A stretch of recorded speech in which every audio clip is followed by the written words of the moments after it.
അതോടൊപ്പം തന്നെ ഇടക്കാലത്ത് ഈ നമ്മുടെ പുറത്തു നിന്നുള്ള ബീഹാറികളും ഉത്തർപ്രദേശുകാരെല്ലാം അവിടെ പോയി കച്ചവടം ചെയ്ത് ജീവിക്കുന്നവരെ വെടിവെച്ച് കൊല്ലുക. അതെ അതെ, പ്രാദേശികമായി അതാ ഞാൻ പറയാം, കച്ചവടം ചെയ്ത് ജീവിക്കുന്നവരെ കൊല്ലുക, മുസ്ലിം അല്ലാത്തവരെ എല്ലാം തെരഞ്ഞു പിടിച്ച് കൊല്ലുക, പണ്ഡിറ്റുകളെ ഓടിക്കുക, ഹിന്ദുക്കളെ ഓടിക്കുക, ഹിന്ദു ആരാധനാലയങ്ങൾ തകർക്കുക, ഇങ്ങനെ ഒരുപാട് കാര്യങ്ങളുണ്ട്. ബിസിനസ്സുകാരെ മറ്റു സ്ഥലത്ത് നിന്ന് ചെല്ലാൻ സമ്മതിക്കാതിരിക്കുക, ടൂറിസ്റ്റുകളെ ആക്രമിക്കുക, മറ്റ് താഴ്വരകളിൽ ജമ്മു താഴ്വരയിലൊക്കെ വരുന്ന ടൂറിസ്റ്റുകളെ ആക്രമിക്കുക, ഇങ്ങനെ ഒരുപാട് പ്രശ്നങ്ങളുണ്ടായിരുന്നു. പക്ഷേ ഇപ്പോൾ അത് കുറേശ്ശെ കുറഞ്ഞ് ശാന്തമായി വരികയായിരുന്നു. വരുമ്പോഴാണ് ഈ സൈലൻറ്റ് സ്ലീപ്പർ പരിപാടികളൊക്കെ, വളരെ സൈലൻ്റായിട്ട് നടക്കുന്ന കുറേ പരിപാടികൾ ഇങ്ങനെ അത് ഇടയ്ക്കിടയ്ക്ക് ഇങ്ങനെ വരുന്നുണ്ട്. അപ്പോൾ അതിപ്പം ഭീകരരുടെ ഇടയ്ക്ക് വരുന്നു അവർ.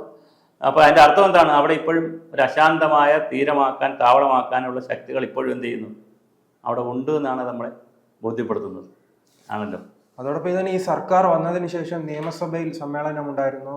നിയമസഭാ സമ്മേളനത്തിൽ ആ